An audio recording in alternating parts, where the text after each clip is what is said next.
we're boxed in. Are you exhausted? Are you worked out? We're at 90% now. Is this the final verbal nail in a March rate hike from Yellen? Do you think that's what we'll get? Probably not quite, to be honest with you. I think that the message has obviously been one which is explaining why the market's moved in this direction to a large degree. But the Fed, the chair, we would think, will just want to be slightly cautious. You know, this isn't a done deal yet. We actually don't think ultimately that they'll go in March, albeit things are clearly moving in that direction.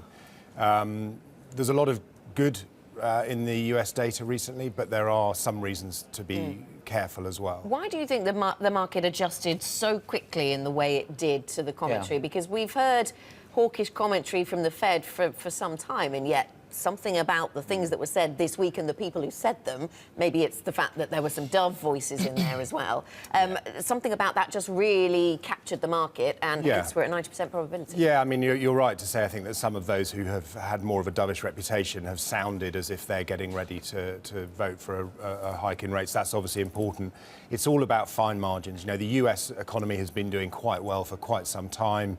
The Fed are obviously keen to get rates higher, but they're keen to do so in what we describe as a sort of optimal way, and that doesn't mean to just get them higher as soon as you feel you can. It means ultimately to act in a way that allows you to get them well away from the lower bound. Well, they're going to take that opportunity. Look, the one thing that struck me was, we read your notes. This is consumer confidence, and it's at a 10-year high. It's almost taken off since its inauguration in the back part of 2016.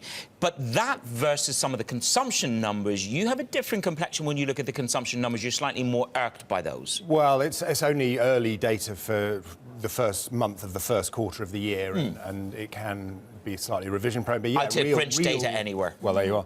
Real consumption, it looks like, was pretty significantly weak in January, and that can mean, apart from anything else, that the first quarter GDP number might be soft. We think it's tracking around 1.5% annualized, which is okay, but not stellar.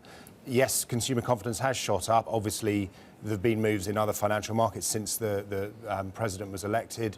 But as the Fed points out, at this point, we don't have a lot of clarity about what the fiscal plans might be. We've just got the sort of overall framework. And as those plans are put into action, it may be that there's some disappointment ahead, which, among other things, brings consumer confidence down a little bit and just tempers the optimism we see around. Whether that's enough to derail or indeed to trigger a March hike, we'll have to wait and see. And in conjunction with that, where do we see rates going then in the United States? We're pretty stable actually overnight, aren't we, on the US 10-year, 2.478%. Are you in a 3% by the end of year camp? No, we're not actually. We think the yields are going to end the year not far from where they are now, frankly. We think that growth is going to be all right. We think the Fed ultimately will raise rates a couple of times this year. We'd question whether the sort of nearly 3 hikes that are implied by the dots are ultimately going to materialise. So we're pretty neutral on those longer-term US yields at this point.